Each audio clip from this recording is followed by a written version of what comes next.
ታዲያስ አዲስ ሰላም ጤና ይስጥልን ተመልካቾቻችን እንደምን አምሽታችኋል። ከታዲያስ አዲስ የዕለቱን ዜናዎች ወደ እናንተ የምናደርስበት ሰዓታችን ላይ ተገናኝተናል። አጭበርብረው በተገኙ የነዳጅ ማደያዎች ላይ የነዳጅ ጭነት እገዳ ተጣለ። በነዳጅ ማደያዎች መቅጃ ማሽን ወይም ደግሞ ዲስፔንሰር ላይ በተደረገ ድንገተኛ ፍተሻ መለኪያ አጭበርብረው የተገኙ 12 ማደያዎች ላይ ከ1 እስከ 2 ወር የሚደርስ የነዳጅ ጭነት እገዳ መጣሉን የነዳጅና ኢነርጂ ባለስልጣን አስታውቋል። ባለስልጣኑ ለትነት የሚፈቀደው መጠን ቢኖርም ከዚያ በላይ መቀሸብ ግን ህገወጥነት ነው ሲል አስረድቷል። ውሳኔውን ተከትሎ ማደያዎች መታገዳቸው የወረፋና የትራፊክ መጉላላት አይነት ችግር እንደማይፈጠር ያረጋገጠው ባለስልጣን መስሪያ ቤቱ እርምጃ በተወሰደባቸው ማደያዎች ዙሪያ ቢያንስ ሌሎች እስከ 3 የሚሆኑ ማደያዎች ስለመኖራቸው ጠቁሟል።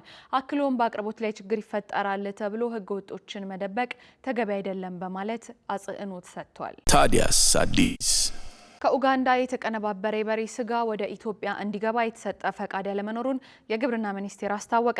ኡጋንዳ በንግድ ስምምነት የታገዘ የተቀነባበረ የበሬ ስጋ ምርቷን ለመጀመሪያ ጊዜ ወደ ኢትዮጵያ መላክ ጀምራለች በሚል በተለያዩ የመገናኛ ብዙሃንና ማህበራዊ ሚዲያዎች እየተሰራጨ ያለውን መረጃ አስመልክቶ የግብርና ሚኒስቴር ማብራሪያ ሰጥቷል።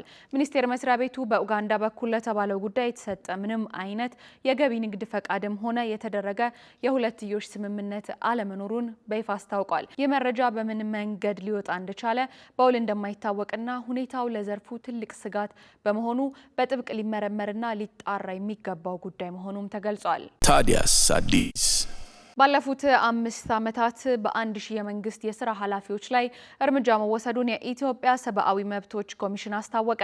የኢትዮጵያ ሰብአዊ መብቶች ኮሚሽን ባለፉት 5 ዓመታት ውስጥ በ1000 የመንግስት የስራ ኃላፊዎች ላይ እርምጃ እንዲወሰድ ማድረጉን አስታውቋል።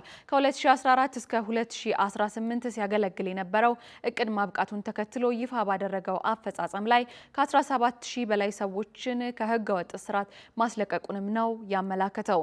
አያይዞም ከ2019 እስከ 2023 ለ5 ዓመታት የሚያገለግል ስትራቴጂክ እቅድ ይፋ ያደረገ ሲሆን እቅዱን ለመተግበር 7.6 ቢሊዮን ብር እንደሚያስፈልገውም ጠቅሷል። ታዲያስ አዲስ የተሽከርካሪ ሰሌዳ የሰረቀው ግለሰብ በእስራት ተቀጣ።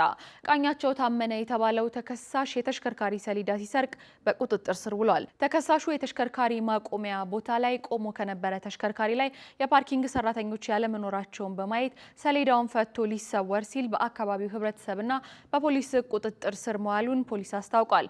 ፖሊስ ተከሳሹን በቁጥጥር ስር በመዋል ባደረገው ምርመራ የማስፋት ተግባር ተከሳሹ ከቦሌ ክፍለ ከተማ ሌላ ተጨማሪ ተሽከርካሪ ሰሌዳ ሰርቆ እንደሸጠ መርቶ አሳይቷል። በምሪቱም የተሰረቀውን ሰሌዳ በመግዛት የተጠረጠረውን ግለሰብ በቁጥጥር ስር በመዋል የሌላ ተሽከርካሪ የፊትና የኋላ ታርጋም ተገኝቷል።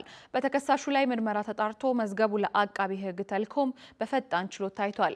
ጉዳዩን የተመለከተው በፌዴራል የመጀመሪያ ፍርድ ቤት የካ ምድብ 1ኛ ወንጀል ችሎት ሰኔ 25 ቀን 2018 ዓ.ም በዋለው ችሎት በ1 ዓመት ከ6 ወር በእስራት እንዲቀጣ ወስኖበታል።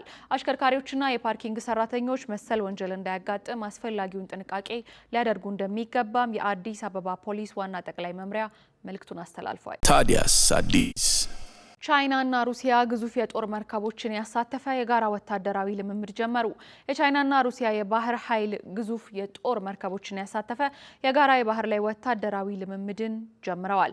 በዛሬው ዕለት በምስራቅ ቻይና ሻንዶንግ ግዛት የተጀመረው የባህር ላይ ልምምዱ ባለፈው ሰኞ የተጀመረውና 3 ምዕራፎች ያሉት የጋራ ልምምድ አካል መሆኑ ተመላክቷል። በዛሬው ዕለት በቻይና ቺንግዳው ወደብ የተጀመረው የጋራ የባህር ኃይል ልምምድ የአየር መቃወሚያና የጸረ ሚሳኤል ስርዓቶችን እንዲሁም የወታደራዊ መረጃ አሰባሰብና የባህር ላይ ስምሪቶችን ያካተተ መሆኑን የተገለጸው በጋራ ወታደራዊ ልምምዱ ላይ አንሻንና ካይፌንግ የተሰኙ የቻይና ግዙፍ የጦር መርከቦች እንዲሁም ቫሪያግ የተሰኘው የሩሲያ የጦር መርከብ እንደሚሳተፍ ተገልጿል።